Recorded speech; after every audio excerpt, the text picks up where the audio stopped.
take your mind, I'm a boss, tell you don't f with me.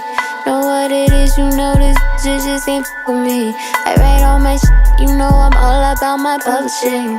I take my time with it, ain't no rush with me.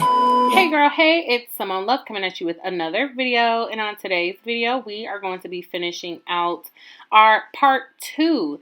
If you are not familiar with the part 2 video in part 1, make sure that you go down to the description box below so that you can see how I did my twist out here. As you can see, I'm going to be going in with my products of choice. My Organics Argan Oil Spray works wonders. Again, I am pretty much going according to what I used to do back when I first went natural a few years ago. And I know that this is just the holy grail of my natural hair in general. I love this stuff. So if you don't know about it, go get some at your local beauty supply store, Walgreens, what have you. They sell it pretty much everywhere. So of course, throughout this video, you're kind of going to see me making a lot of different faces because at first I was not feeling it.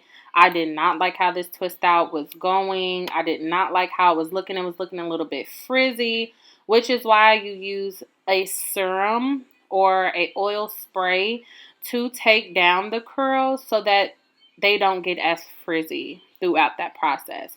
However, it just was not working for me. I didn't like it. I didn't know if it was something that I was doing. Again, I haven't done this in so long. It just looks super weird. But come the end of this video, you will see the ending product. Let me know if you guys like this. Make sure that you comment down below. Hit that notification bell as well. Subscribe. Share this with your mom, your cousins, your aunties, everyone and everyone.